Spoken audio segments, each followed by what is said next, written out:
the car crash that you and Big was in, how severe was that? That crash was bad, man. That shit was bad for me.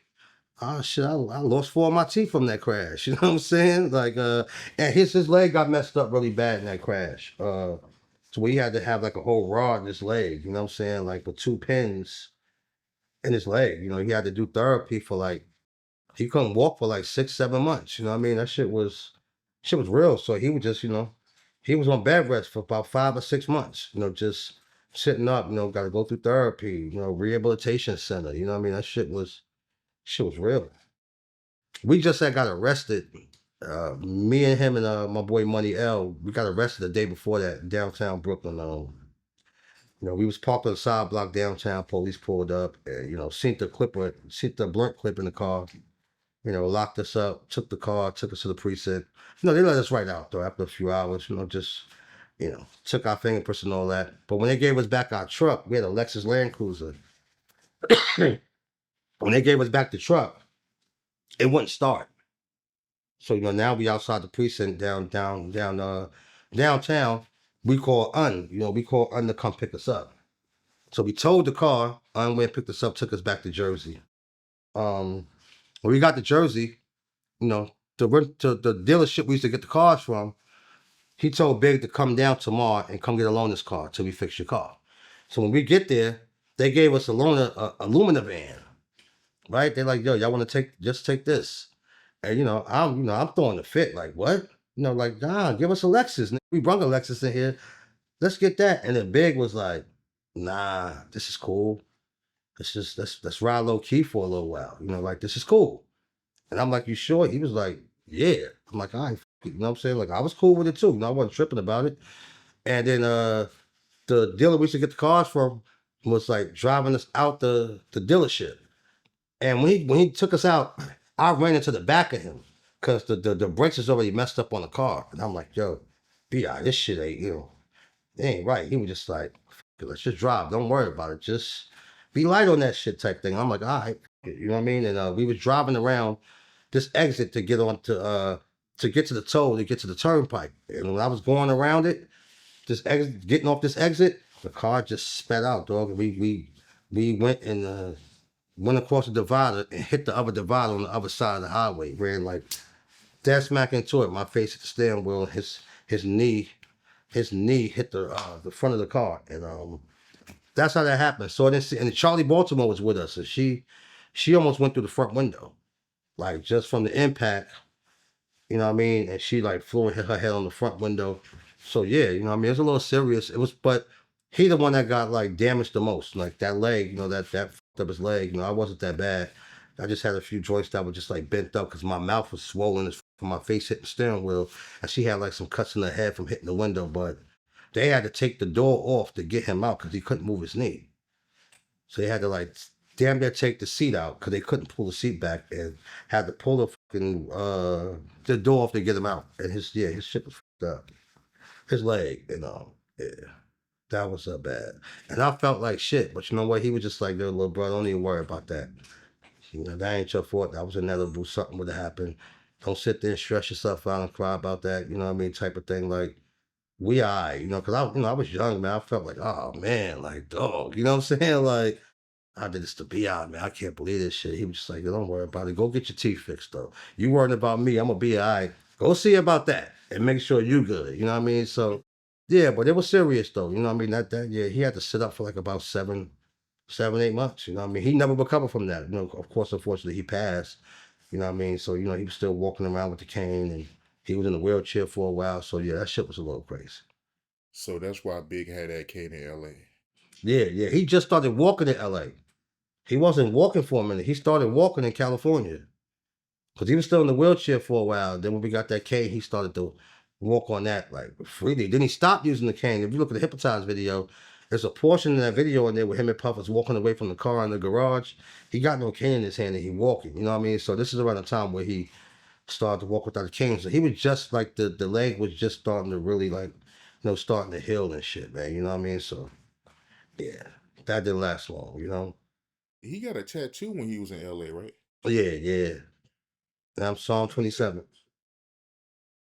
Yeah.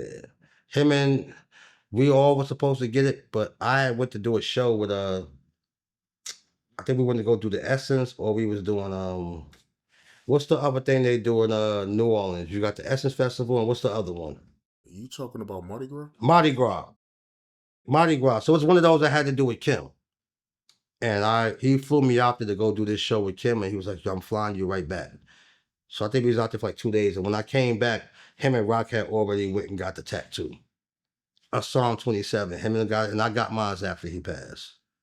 So that was like a crew thing he wanted everybody to get. So he just had got that like maybe like a couple days before he got killed. How was he feeling in LA? He loved LA, dog. He was a cool vibe out there. He enjoyed it, man. He didn't have he loved every bit of California, the food, the women, the vibe, the weed.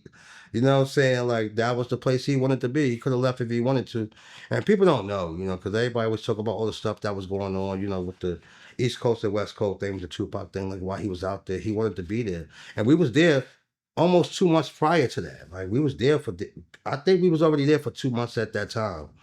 You know what I'm saying? So we was already out there just hanging out, just chilling. The vibe was cool.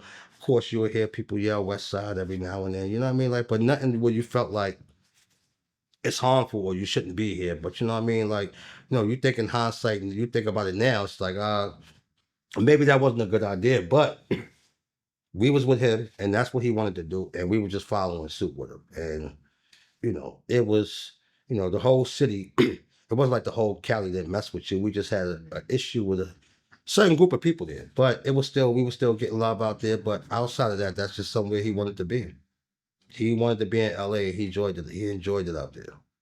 I heard they was calling y'all with death threats. Like, how did they get y'all number? Yeah, yeah, just random. Back then you ain't really have like phones. You know what I mean? Like you didn't really have like phones like this. You had burnout phones, and people get the number, or people know the hotel you in, and then your room might be in your name, and what I'm saying, somebody call in, they can get your government name and call up there. So it was just like shit like that, just like random off because we don't know who it was. But yeah, every now and then you'll get a call, somebody just whispering in your ear they're gonna kill you or threatening you, all type of shit like that. But that was to happen at our house back home in Jersey. So like to us it was just like regular, like crank callers, like people get your number and just be fucking with you and shit. So we wasn't thinking about it on no like scary shit, or we wasn't taking it serious to that manner. But before y'all came out there, did y'all have anybody telling y'all like, yo, this might not be a good idea to come out here so soon after Pac died? Nah, we wasn't getting none of that. No, Okay. nobody was not telling us to go because I mean, even while that was going on, we were still going there. You know what I'm saying? Like we were still going to LA doing our shows or do certain things we had to do, but of course it was, be on point, what I mean? Be aware and know like, some shit could be any given Sunday because we were dealing with some people that had some reach out there. But we didn't think like that. Go handle your business and get out of there. And we were just people that didn't live in no fear. Business is business. Let's go get to work. You know what I mean? And what's to be, it's gonna be. At the end of the day, we was always making sure we prepare ourselves for anything that come our way, but we're not going out there looking for the drama, looking for the issues and problems and shit like that. That wasn't, we wasn't on that type of time. You know what I mean? It was different in them times. Like how you hear about things now. See, it's hard for people in this generation today. It's hard for them to go back to the time when we was moving around doing that because everybody think about the world and with technology and how it is today. Like, yo, y'all ain't get the word, you didn't get this next because we got so much access to to the world with just the technology we have. None of that was there. You know what I mean? So it's you just wouldn't know what was what. We were just really just moving off impulse and just doing what we had to do. You know what I mean? Big was working. He wanted to work. He was out there, preparing for the album. To get on that promo run and do everything we need to do. And that's basically what it was. You got to think we was young, bro. So he 24. You know what I'm saying? I was 19, 18 years old. We still young. We still some young kids moving around.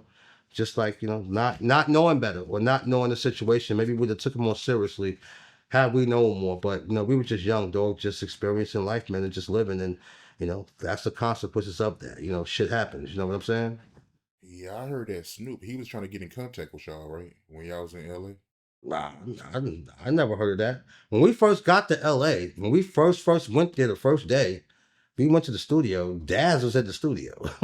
Like, I'm sure I don't know if he told you that in his interview, but when we first got there, Puff sent us to the studio. Daz was in the studio, like working on beats and working on shit. First person we saw when we got to LA for that LA trip, that's the first person we ran into was Daz. Word to mother. He was in the studio, like in our session of like where Puff got our rooms at, where we got all our studios and our people was at.